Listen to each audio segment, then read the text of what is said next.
So folks, pay close attention. You're going to want to go look this up.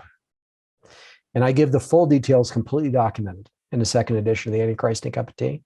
Here it is, July 28th at the Commonwealth Games, the 22nd Commonwealth Games for 2022. You have these every few years. They've been going on the whole time. The Queen Elizabeth II was queen. It's the largest set of international games in the world after the Olympics. And this year they had 72 nations and territories participating. Roughly, they estimate almost a third of the world's population potentially watching. Okay, the whole British Commonwealth. At this event, Prince Charles opened it in lieu of the Queen on her behalf. He oversaw the whole thing. He was there in person at the Alexander Stadium in Birmingham, England. Okay. At that event, a giant Molech bull, 10 meters in height, was rolled out into the center of the stadium to be worshiped and to face a large, recreated, rebuilt, right there in front of everybody, mock Tower of Babel with shards in it. And it begins with a star exploding in our solar system. That's how they introduced this. A lot of CGI initially. They portray a star outside our solar system, or maybe deep in our solar system, blowing up past Saturn. And it explodes, a bright star like Lucifer. That's what it is, exploding. And its shards fly through our solar system and they reach Earth.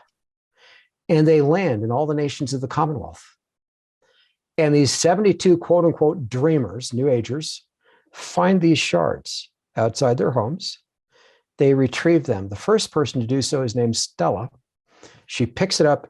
It's lit. It's brightly lit. It's like a large quartz crystal that's bright white, lit as bright white, like an interior light, as it were, bright white. She picks this thing up and she prays to it, whispers to it and prays to it. Then she takes this back to her home. All these others, these 72 dreamers, there's 72 of them total, including her, pick their shards up and they take them to their homes. As soon as they do, there are anti-gravity effects in their homes. Things start to float in the air.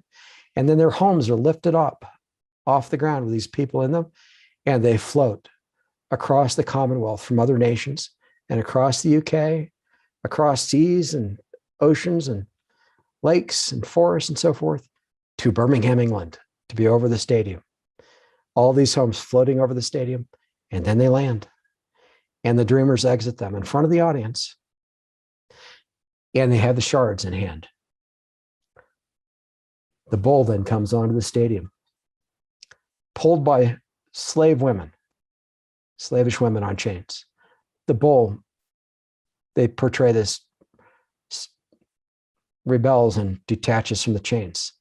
And these female slaves who've been driven by somebody who's kind of like a Roman, a demon, whatever, because he didn't quite look like a Roman, are freed, right? So now the bull and these women are freed and they pretend they're afraid of each other.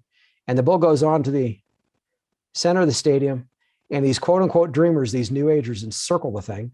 But initially, before they do that, Stella comes with her crystal. She and 5 others, there are 6 of them, 6 of the dreamers, apart from these slavish women who are behind now on the bull to either side of it as it's moving, kind of charging actually into the center of the stadium. Okay, from the track from just outside where it's entered, now detached from its chain, no longer restrained. Okay. Charges into the center of the stadium. Stella, wanting to appease this thing so that they're not killed by this Molech idol, goes with this New Age crystal, approaches it slowly with these 5 other dreamers. She's got the crystal in her left hand, and then she puts her hand up to the nose of the bull, and it bows down so that she can touch its nose with a crystal in her hand. She's the only one holding her crystal at that point. And the bull is, at least at that moment, appeased. And there's a whole backstory to this, and they say things, they announce things to the audience, about peace, love, friendship, yada, yada, conflict resolves, slaves freed, all this kind of stuff. And as this is happening, the slavish, and there are multiple stages to this, so I'm going to be skipping over some things, but this bull kind of calms down. It's facing the Tower of Babel this whole time. And at times there are flames like the towers, like the flames of hell all over this Tower of Babel, okay? And it's facing this thing. The bull is. They encircle it multiple times, and they literally worship it. They've all got their crystals in hand. They bow down to this thing. And then later, Stella gets atop it and rides it as the woman riding the beast. And there are then 71 dreamers encircling it. And they're bowing down to this thing, worshiping it, and literally doing a New Age worship ceremony with their crystals before this thing, and inviting the whole Commonwealth to join them in this worship. And who's overseeing all of this? Prince Charles. And then the woman's riding the beast, right? And as we get toward the end of the ceremony, and there are a bunch of songs, by the way, that are accommodating this with significant lyrics, okay? And I won't go into that, but it's all documented in the book. At the end, okay, as it's getting dark. Which book is this? This is going to be in the second edition of the Antichrist Cup of Tea.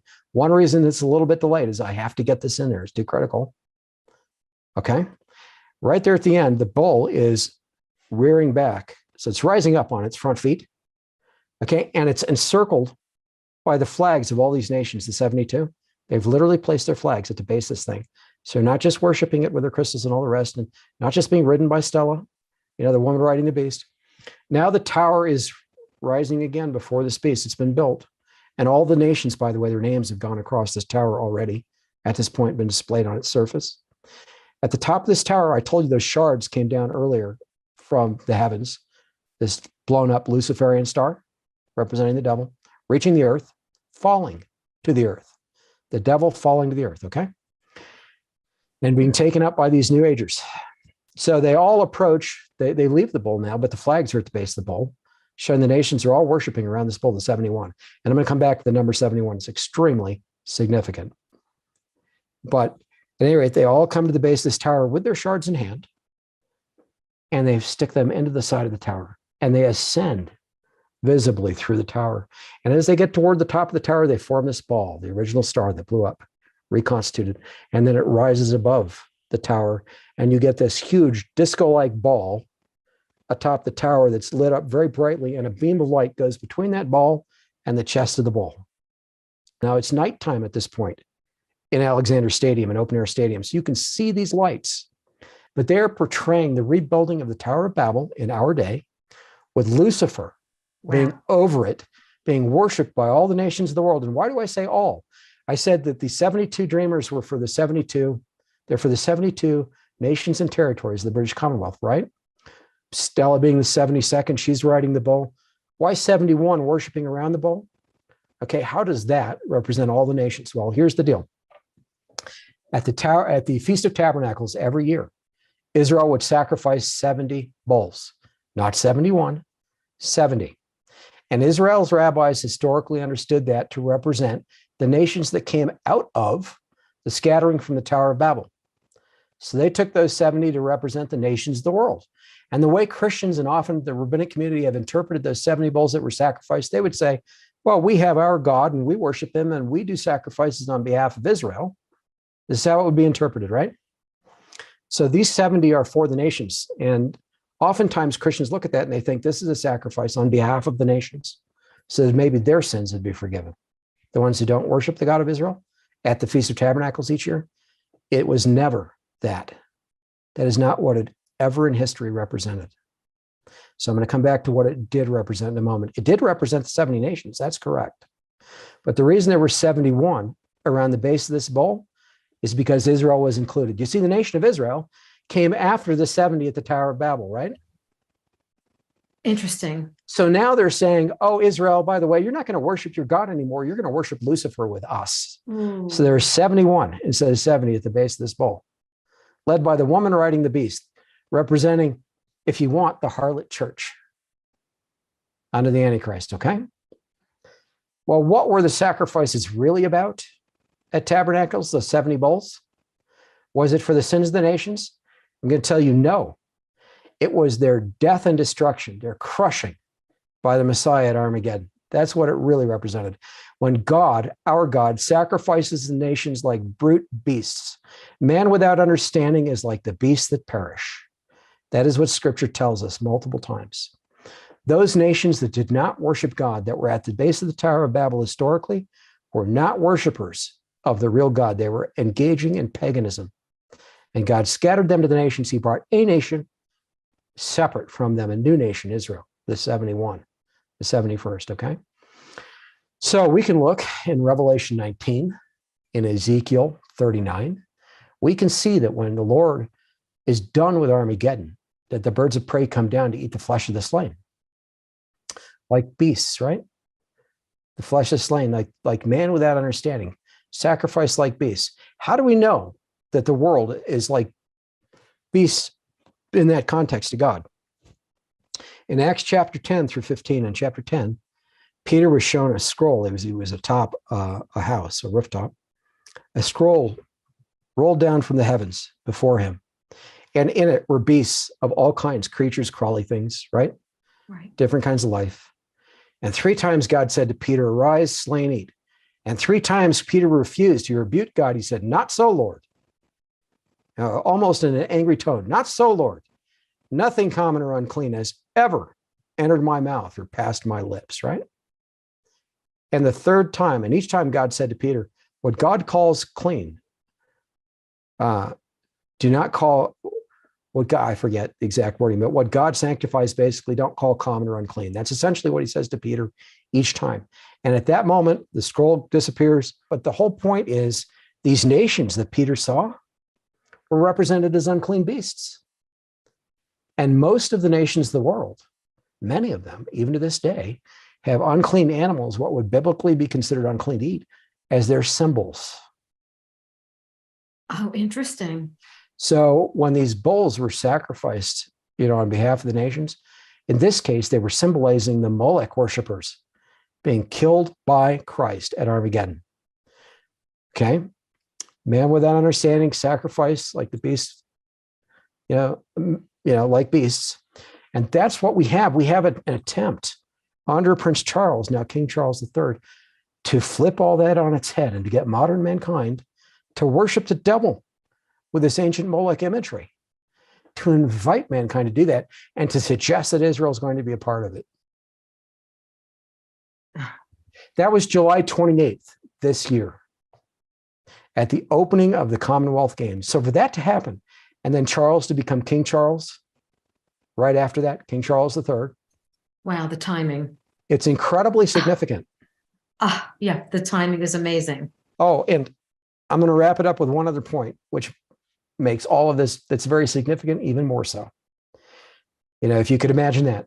So, and I pointed this out, by the way, in the first edition of the Antichrist and a Cup of Tea.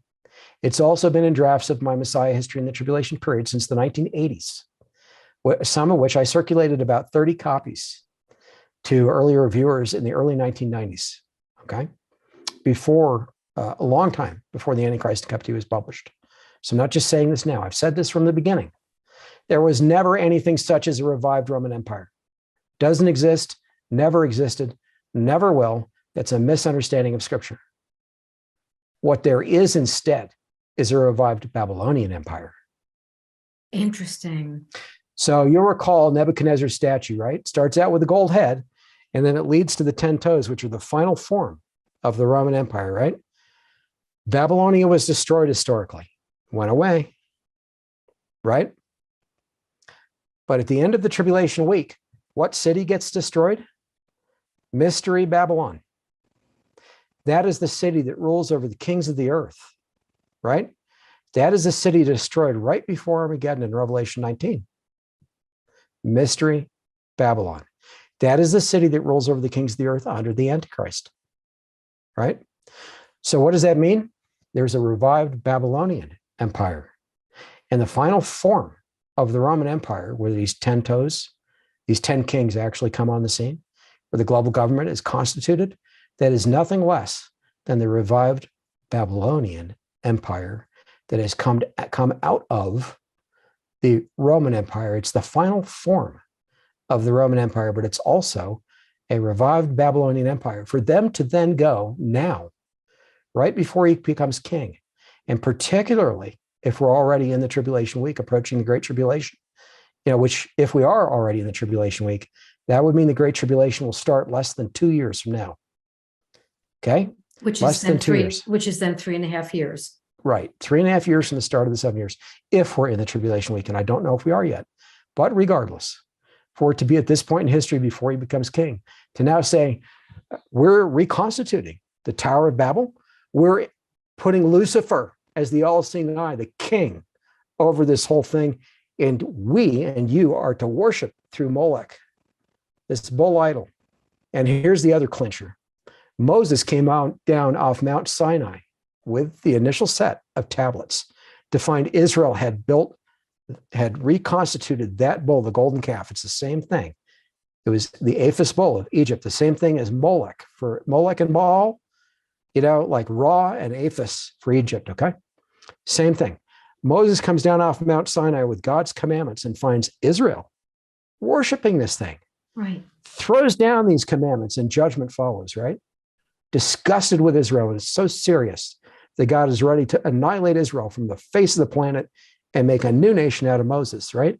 And Moses intercedes and says, no, Lord, take my life too, if you're going to do this. Otherwise, why have you brought this people out of Egypt only to have your name, mocked, spoken against among the nations because you brought them out and couldn't bring them, all the way to the promised land. You had to kill them in the wilderness because they were so wicked, right? You couldn't deliver, in other words. If you're going to do that, kill me too. So Moses interceded in the ultimate way before God. And so God changed his mind and judged the nation of Israel, right? And ultimately gave new 10 commandments. Okay, so here Moses was a type of Christ, right? So for the moment here, we're going to put Moses in the place of Christ. Moses was a type of Christ. There's a prophet like him who would arise in Israel. That's the Messiah, right? Okay. So the Antichrist is a counterfeit of Christ. Therefore, he's also a counterfeit of Moses, right? Right.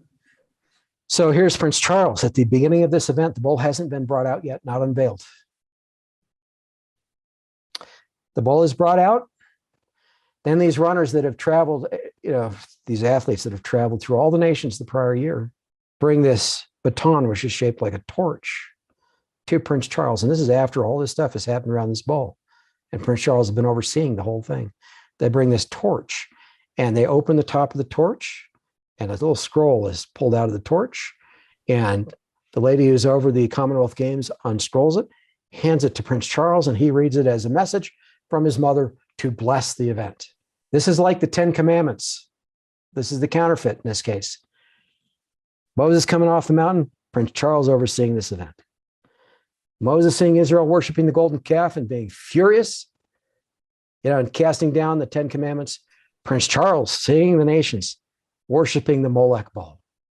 Not being furious, saying, oh, hey, let me bless this from the queen. And right after that is when the bull raises up on its heel. The tower is fully raised. The all-seeing eye of Lucifer is reconstituted over the thing. And the beam of light goes between the bull's chest and that ball over the tower, the all-seeing eye. Prince Charles oversaw that whole thing. It's like saying, now you can worship the devil. And we'll achieve our aim of finally building the Tower of Babel and putting Lucifer as our God, our king.